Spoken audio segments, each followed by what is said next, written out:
विधानसभा में कांग्रेस के वरिष्ठ विधायक डॉक्टर गोविंद सिंह ने विधानसभा के सत्रों के दिन कम किए जाने पर अपनी चिंता जाहिर की है। स्वदेश न्यूज के साथ खास बातचीत में डॉक्टर गोविंद सिंह ने कहा कि इस बार बजट सत्र होने के कारण सत्र की अवधि बढ़ाई जानी थी, जबकि सरकार ने इस सत्र को भी कम दिवस का कर दिया है।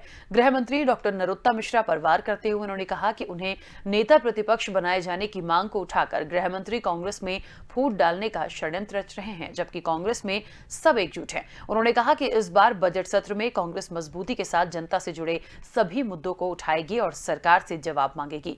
कांग्रेस विधायक डॉक्टर गोविंद सिंह से स्वदेश न्यूज के मुक्ता पाठक ने खास बातचीत की। मध्य प्रदेश का विधानसभा सत्र शुरू होने जा रहा है और स्वदेश न्यूज में इस वक्त बातचीत के लिए मेरे साथ मौजूद हैं बहुत ही वरिष्ठ कांग्रेस के विधायक डॉक्टर गोविंद सिंह जी। आइए हम इनसे बातचीत करते हैं। गोविंद सिंह जी, आपका स्वदेश न्यूज में बहुत बहुत स्वागत है। धन्यवाद, आपका भी स्वागत। विधानसभा का सत्र है, कांग्रेस किस तरह की रणनीति पे काम कर रही है? आप लोगों की सर्वदलीय बैठक भी हुई है और उसमें जो है काफी तंज भी कसे गए हैं कांग्रेस की वर्किंग पर। आप क्या कहेंगे, किस तरह की वर्किंग आप लोग, क्या रणनीति है? सवाल इस बात का है कि भारतीय जनता पार्टी का फरी प्रजातंत्र वो पूरी तरह असत्यता पर आधारित रहता है। आरोप लगाना और विपक्ष के गलत सत्य बातों को भी असत्य ठहराना उनकी नींद बन चुकी है।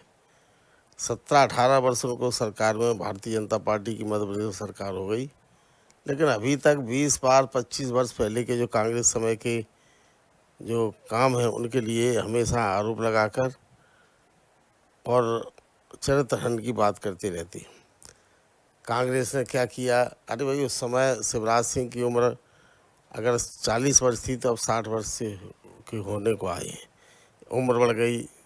विश्व में हर जगह अपने छोटे छोटे मुल्क जो आज़ाद हुए वो भी तरक्की पे चल रहे हैं, तो उनको झुठलाना और सही बात को दबाना जो प्रचार तंत्र भारतीय जनता पार्टी के जो हिटलर के पदचिन्हों पर आधारित है, उनकी बात सुनी जाए और अगर कोई अब विभिन्न विचारधारा के लोग हैं उनकी बात न सुनी जाए।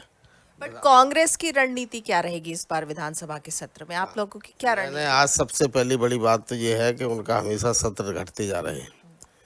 जबकि सोमनाथ चटर्जी थे, उन्होंने पूरे पीठासीन अधिकारियों का सम्मेलन किया। अभी उनके ओम बिरला जी हैं, माननीय लोकसभा अध्यक्ष, उन्होंने भी अभी पीठासीन अधिकारियों के सम्मेलन में कहा कि लोकसभा का सत्र 100 से 120 दिन चलना चाहिए और विधानसभा जो छोटे राज्यों की है उनमें कम से कम 60 से 70 दिन और बड़े राज्य हैं उनकी विधानसभा 90 दिन के आसपास कम से कम 90 से 100 दिन चलना चाहिए। लेकिन भारतीय जनता पार्टी की सरकार का प्रजातंत्र में विश्वास नहीं है। लगातार सत्र के बैठकें कम करते जा रहे हैं। दिग्विजय सिंह की सरकार में 10 साल के कार्यकाल में जो बैठकें होती थी, हम एक भी दिन 10 वर्ष में 70 से ऊपर ही हुई हैं, 75 तक पहुंची, 73 गई, लेकिन उससे कम बैठकें नहीं हुई।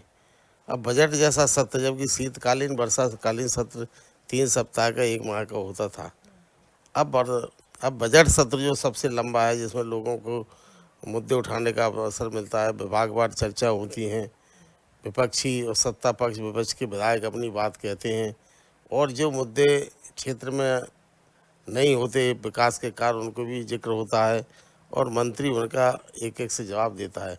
परंतु परंपरा बिल्कुल पूरी तरह से गैर प्रजातांत्रिक भारतीय जनता पार्टी ने कर दी है और विधानसभा की जो लगातार घटती बैठकें और मनमानी के चलते प्रजातंत्र का हनन हो रहा है। आपका ये मानना है, कांग्रेस का मानना है कि सत्र की अवधि लगातार घटती जा रही है, लेकिन आज जिस तरह से डॉक्टर नरोत्तम मिश्रा जी ने कहा है कि कमलनाथ जी की अनुपस्थिति, जो लीडर ऑफ अपोजिशन है, उनके अनुपस्थिति के कारण भी जो है सुचारू वर्किंग नहीं हो पाती है। सवाल इसका, लीडर अपोजिशन अगर नहीं रहता है, कमलनाथ जी देश के नेता हैं, प्रदेश के साथ साथ हमारे कांग्रेस पार्टी के वरिष्ठ नेताओं ने उनको दीगर प्रांतों की भी जिम्मेदारी दी है। अभी भी लोकसभा के चुनाव आने के पूर्व लगातार 5 राज्यों के विधानसभा के चुनाव हो रहे हैं। उनमें भी इस समय चुनाव के रिजल्ट आने के बाद गठबंधन की सरकार बनेगी, कहीं बहुमत की सरकार बनेगी। उनकी भूमिका सरकार बनाने में पूरे देश में सभी विपक्षी दलों में महत्वपूर्ण है और उनको उस हिसाब से उनको वहाँ भी समय देना पड़ता है। नेता प्रतिपक्ष रहे न रहे, लेकिन कांग्रेस के 95 विधायक हैं, उन्हें अधिकांश उपस्थित रहते हैं। अधिकांश विधायक पुराने अनुभवी वरिष्ठ हैं, पूरी योग्यता है और पूरी तरह से क्षमतावान है जो अपनी बात सदन में मजबूती के साथ रखकर बार बार जो है ना डॉक्टर नरोत्तम मिश्रा जी ये भी कह रहे हैं कि कमलनाथ जी के पास जो इतने सारे पद है उसमें से एक पद उनको आपको देना चाहिए। उनका ये कहना है कि चूंकि आप बहुत वरिष्ठ विधायक रहे हैं, इतने बार आप जीते हैं, आपने अपनी जीत दर्ज कराई है, आपको लीडर ऑफ अपोजिशन बनना चाहिए। इस पर आप क्या कहेंगे? नरोत्तम मिश्रा जी एक षड्यंत्र के तहत इस बात को उठाते हैं कांग्रेस पार्टी में, ताकि आपस में झगड़ा हो, मतभेद हो और अगर उनको कांग्रेस पार्टी का ये पक्ष किसको रखना, किसको नहीं रखना, किसको पार्टी का अध्यक्ष रखना, किसको नेता प्रतिपक्ष रखना चाहिए, हाईकमान का हमारा अधिकार है। नरोत्तम मिश्रा को कांग्रेस पार्टी में पदों के लिए या उनकी अंदरूनी मामलों में हस्तक्षेप करने का कोई अधिकार नहीं है। आपको याद होगा जब आप लोगों की सरकार थी, कमलनाथ जी मुख्यमंत्री थे, तो विधानसभा में उपाध्यक्ष का जो पद था वो कांग्रेस ने अपने पास रखा था, छीन लिया था। अब वही बीजेपी करने जा रही, तो आप लोगों का क्या स्टैंड रहेगा? सवाल इस बात का, जहाँ तक मेरा व्यक्तिगत मानता है, तो उस समय भी मैं स्वयं माननीय शिवराज सिंह जी से और तत्कालीन विपक्ष के नेता माननीय अपने गोपाल भार्गव से उनके निवास पर जाकर चर्चा की थी मैंने। और शायद हमें याद होगा, मैं वर्षों शायद पहली बार इन दोनों के निवास पर गया था। संसदीय कार्य मंत्री को होने के नाते मैंने उनसे निवेदन किया कि भाई इस हमेशा परंपरा रही है, अध्यक्ष का पद सत्ता पक्ष और उपाध्यक्ष का पद विपक्ष के पास मध्य प्रदेश में किया जाता है। ये कोई कानून संवैधानिक नहीं है, लेकिन परंपरा है। हम इस परंपरा को बरकरार रखना चाहते हैं।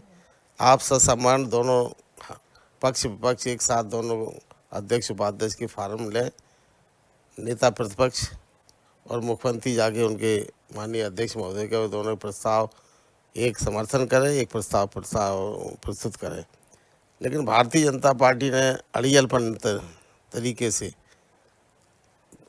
चुनाव कराया और उनसे कह दिया गया था अगर आप चुनाव कराते हो, मतभेद पैदा करते हो, तो आपको अध्यक्ष का पद नहीं तो मिलना ही नहीं है। अगर आपने विरोध करवाया, सर्वसम्मत नहीं रखा, वोटिंग करवाई, तो फिर कांग्रेस पार्टी उपाध्यक्ष के पद पर अपना प्रत्याशी खड़ा करेगी। और उसी के तहत बार बार कहने के बाद उनकी हठधर्मता के कारण उपाध्यक्ष का पद कांग्रेस पार्टी ने अपने पास रखा है। अब सवाल जहाँ तक है, अब जो होगा, अब क्या होगा? अब तो बीजेपी अपने पास रखेगी उपाध्यक्ष का पद। जहाँ तक हमारा सवाल है, मैं इस बात का बिल्कुल पक्षधर नहीं हूँ कि मैं भारतीय जनता की पार्टी के पास अपनी कटोरा लेके पहुँच जाए कि मुझे उपाध्यक्ष पद इसमें दे दो। ये उनकी इच्छा है, प्रजातंत्र का सम्मान करना है। हम कोई हम अभी तैयार हैं। हम कोई ऐसा नहीं चाहेंगे कि हमें अध्यक्ष पद के लिए हम कोई विरोध करते। उनका अध्यक्ष का पद जब रखा गया प्रस्ताव, उन्होंने सर्वसम्मति से अध्यक्ष का समर्थन किया। जब हमने विपक्ष ने उनका सम्मान करते हुए अध्यक्ष की गरिमा का ख्याल रखते हुए सर्वसम्मति से अध्यक्ष का पद उनको सौंपा है, तो उनको भी अपनी परंपरा का निर्वाह करना चाहिए। अगर नहीं करते तो मैं उनके पास, मेरा व्यक्तिगत मत है कि उनके पास मैं भीख मांगने जाके नहीं जाऊंगा कि अध्यक्ष उपाध्यक्ष का पद मुझे दे दो। मैं पूरी तरह से कांग्रेस पार्टी अपनी विपक्ष की भूमिका मजबूती के साथ निभाती रहेगी। जी, बहुत अच्छी बात आपने कहा। आपने स्वदेश न्यूज़ से बातचीत की, आपका बहुत बहुत धन्यवाद। धन्यवाद, आपको बहुत बहुत स्वागत है। तो ये थे बहुत ही वरिष्ठ विधायक डॉक्टर गोविंद सिंह जी, जो बता रहे थे कि कांग्रेस विपक्ष की भूमिका जो अभी विधानसभा का सत्र है उसमें बहुत ही अच्छे तरीके से वो निभाएगी। और साथ में उनका ये कंसर्न है कि जिस तरह से विधानसभा का सत्र दिनों दिन घटता जा रहा है, ये उनका ये मानना है कि ये एक चिंता का विषय है। स्वदेश न्यूज़ के लिए भोपाल से कैमरामैन रणवीर बघेल के साथ मुक्ता पाटिल।